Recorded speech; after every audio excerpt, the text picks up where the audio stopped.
అంత పెద్ద ఐఏఎస్లు ఐపీఎస్లు చిన్న లాజిక్ మిస్ అవుతున్నారా? దేశంలోనే అత్యుత్తమ అధికారులుగా చెలామణి అయ్యే ఐఏఎస్లు ఐపీఎస్లు ఒక పక్షానికి కొమ్ము కాసే దరిద్రపు గొట్టు ట్రెండ్ షురు అయ్యి కొన్నేళ్లు అయింది. కొందరు అధికారుల పేర్లు చెప్పినంతనే ఫలానా పార్టీకి ఫేవర్ గా పనిచేసేవారన్న మాట ఇట్టే వచ్చేసే పరిస్థితి. నిజానికి 10 ఏళ్ల క్రితం కూడా ఇప్పుడున్నంత దారుణ పరిస్థితి ఉండేది కాదు. స్వల్పకాలిక ప్రయోజనాల కోసం ఐఏఎస్లు కాస్త ఐఆర్ఎస్లుగా మారటం, అధికార పక్షానికి అణిగిమణిగి ఉండే అవలక్షణం అంతకంతకు ఎక్కువైంది. చూస్తుండగానే వ్యవస్థలో ఇదో క్యాన్సర్ గా మారింది. దేశంలోనే అత్యున్నత సివిల్ సర్వెంట్లుగా ఉన్న వారిలో ఎక్కువ మంది మిస్ అయ్యే లాజిక్ ఏంటంటే, మంచి పోస్టింగ్ కోసం అధికారం పక్షం ఎదుట వంగటం మొదలు పెడితే అది అక్కడితో ఆగకపోగా ఆ తర్వాత తప్పుడు నిర్ణయాలు తీసుకోవడానికి తెరతీసే పరిస్థితి.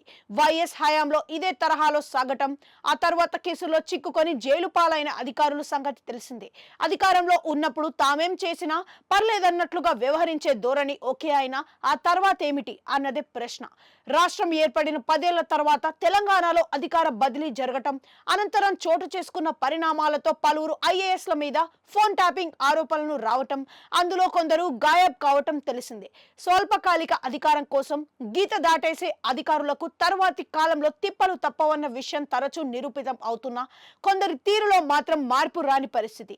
ఎందుకు ఇలాంటి తప్పులు చేస్తారు అంటే, తమ ప్రతిభకు తగ్గ పోస్టులు రాకపోవటం, చూస్తుండగానే సర్వీసు కరిగిపోతున్న వేళలో కాస్త గీత దాటి మంచి పోస్టు తెచ్చుకుంటే కెరీర్ బాగుంటుందన్న తొందరపాటు తర్వాతి కాలంలో వారి ఇమేజ్ మొత్తాన్ని డ్యామేజ్ చేస్తుందన్న విషయం మిస్ కావటం కనిపిస్తుంది. అందలం ఎక్కాలన్న హడావిడిలో చేసే తప్పులు స్వల్పకాలం ప్రయోజనంగా ఉన్నా తర్వాతి కాలంలో వారు అధపాతాళానికి జారిపోయే దుస్థితి. ఇప్పటికే పలువురు ఐఏఎస్ ఐపీఎస్లకు ఈ చేదు అనుభవం ఎదురైనప్పటికీ అదే తప్పుల్ని చేయటం రొటీన్ గా మారింది.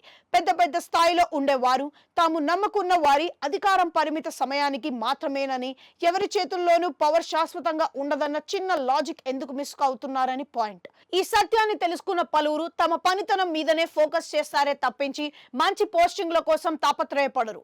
అలాంటి వారి కెరియర్ కలర్ఫుల్ గా ఉండకపోవచ్చు, కానీ కేసులు కష్టకాలమయంగా మాత్రం ఉండదని చెప్పక తప్పదు.